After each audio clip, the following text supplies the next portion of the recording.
મિત્રો, મારું નામ પૂંજા છે. મારા પતિ એક પ્રાઇવેટ બેંકમાં નોકરી કરતા હતા અને તેનો પગાર સારો હતો. અમે રાજકોટમાં ભાડાના ફ્લેટમાં રહેતા હતા. અમારા લગ્નને 4 વર્ષ થઈ ગયા હતા. મારા પતિ મને ખૂબ પ્રેમ કરતા અને મારી દરેક જરૂરિયાત પૂરી કરતા. અમારું જીવન શાંતિથી ચાલી રહ્યું હતું. હું ઘરે રસોઈ બનાવતી અને સાંજ પડે પતિની વાટ જોતી. એક દિવસ સાંજે લગભગ 6 વાગ્યે ડોરબેલ વાગી. મેં દરવાજો ખોલ્યો તો સામે મારા પતિ સાથે 35 વર્ષનો એક માણસ ઊભો હતો. તે સાદો અને હેન્ડસમ દેખાતો હતો.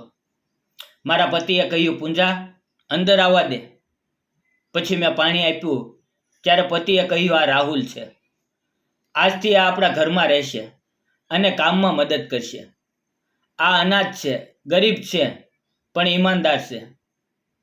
સવાર શાંત અને મદદ કરશે અને દિવસે મારી ગાડી ચલાવશે. મેં રહેવાની જગ્યા પૂછી તો પતિએ કહ્યું, સ્ટોર રૂમ સાફ કરીને આપી દઈએ. પછી બંનેએ રૂમ સાફ કર્યો. મેં જમવાનું બનાવ્યું અને અવાજ દીધો, ચાલો જમવા. રાહુલ ખૂણામાં ઊભો રહ્યો અને બોલ્યો, હું પછી ખાઈ લઈશ. પણ મારા પતિએ આગ્રહ કરીને તેને સાથે બેસાડ્યો. અમે સાથે જમ્યા. તે ખૂબ શરમાળ હતો. તેણે મારી સામે જોયું પણ નહીં. જમ્યા પછી તેણે વાસણ સિંકમાં મૂકી દીધા અને ધોઈ નાખ્યા. બીજે દિવસે સવારે 6 વાગ્યે રાહુલ ઉઠીને ઝાડુ પોતા કરતો હતો. મેં બધા માટે ચા બનાવી. ધીરે ધીરે ઘરનું કામ સરળ થઈ ગયું. સવારે 9 વાગ્યે રાહુલ અને મારા પતિ ગાડી લઈને નીકળી જતા. હું આખો દિવસ આરામ કરતી. આમ 8-10 મહિના વીતી ગયા. એક દિવસ મારા પતિને ઓફિસના કામે જામનગર જવાનું થયું. સવારે બંને નીકળ્યા અને રાત્રે 12 વાગ્યે પતિના નંબરથી કોલ આવ્યો, પણ અવાજ રાહુલનો હતો.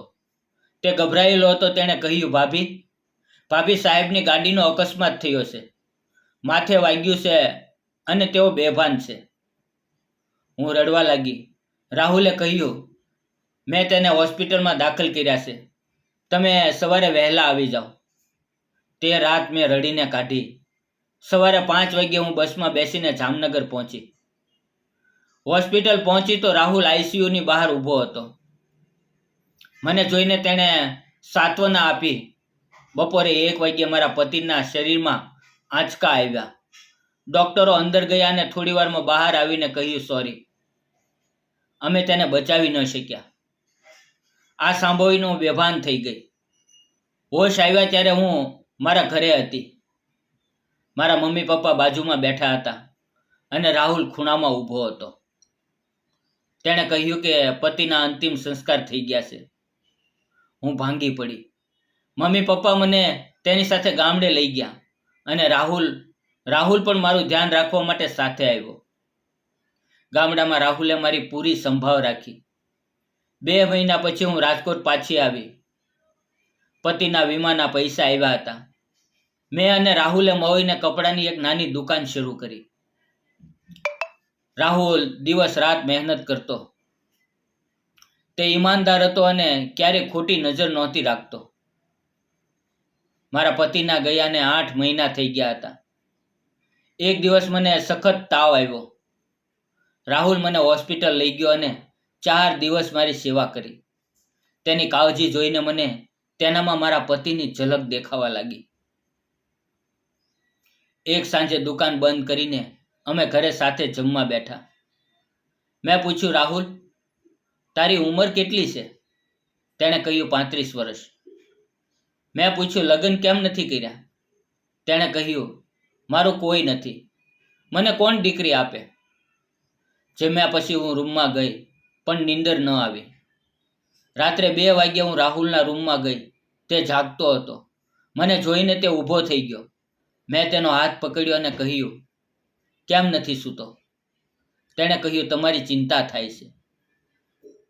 મને સમજાયું કે તે મને પ્રેમ કરે છે. પછી મેં ગામડે જઈને મારા મમ્મી પપ્પાને વાત કરી. શરૂઆતમાં તેઓ ચોંક્યા, પણ પછી માની ગયા.